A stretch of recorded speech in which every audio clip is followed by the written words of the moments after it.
पंजाब के एक गांव में कविता का परिवार रहता था, जहां उसका बेटा डिक्कू अपनी बीवी प्रीतो के साथ रहता। अरे प्रीतो बहू, तूने तो 16 सोमवार रखे होंगे जो मेरे डिक्कू जैसे बेटे नाल ब्याह हुआ तेरा। अरे मेरे नाल ब्याह करने के लिए तो बहुत से रिश्ते आए थे, वो तो डिक्कू को मैं पसंद थी तो मुझे करनी पड़ी शादी। डिक्कू रंगीले अंदाज में गाना गाते हुए कहता है, ओ ये जवानी है दीवानी, ओ मेरी रानी। अरे कल मुहे तेरी जवानी दीवानी हो चुकी हो तो जरा कोई काम धंधा ढूंढ ले और तेरी ये मेकअप की दुकान का खर्चा निकालना शुरू करे। लो जी, मेरे प्यो ने बड़ा मेकअप का सामान दिया है, तुसी मेरी चिंता न करो। दिन भर जो ये घूमते रहते हो ना, उस पर लगाम लगा लो, और वैसे भी मैं तो चली जाना अपने पेके। हाँ और प्रीतो चल मैं छोड़ देना है।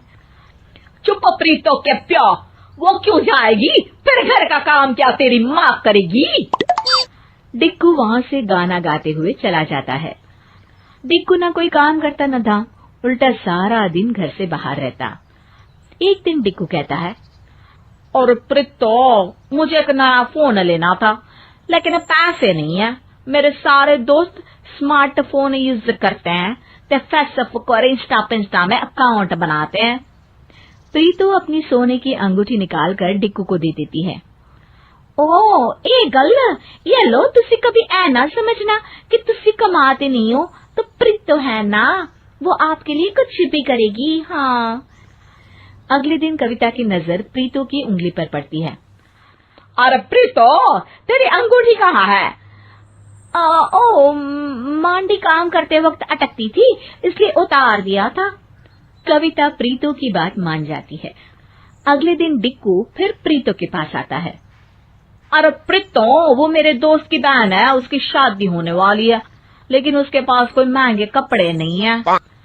एलो, इतनी सी बात। वो अलमारी से एक चमकता हुआ सलवार कुर्ता निकालकर डिक्कू को दे देती है।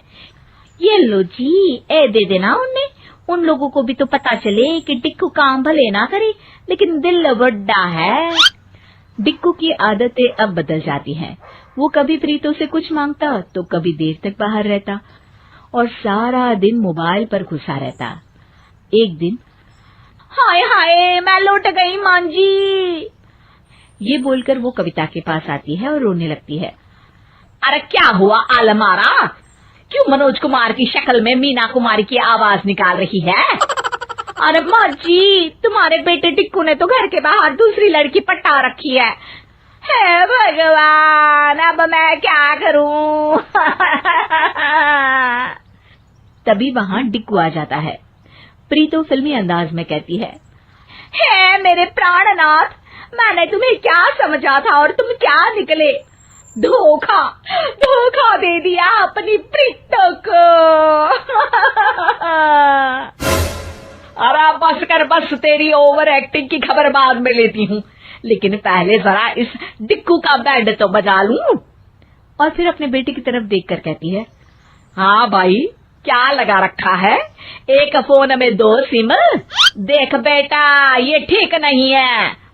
माँ, मुझे किसी और से प्यार हो गया है, क्या करूं? ये बोलकर डिक्कू वहां से चला जाता है। कविता और प्रीतो सर पकड़कर बैठ जाते हैं कि तभी कविता को एक आइडिया आता है। डिक्कू थोड़ी देर बाद नीचे आता है, जहाँ कुछ लोग बैठे होते हैं। और माँ, ये लोग कौन है और तुम इन लोगों की इतनी खातिरदारी क्यों कर रही हो? अरे आओ आओ बेटा, ये लोग प्रीतो को देखने आए हैं। अब तू तो दूसरी वाली के पास चला जाएगा, तो प्रीतो का मैं क्या करूंगी? अब शादी के बाद जैसी भी हूँ, माँ तो मैं ही हूँ ना।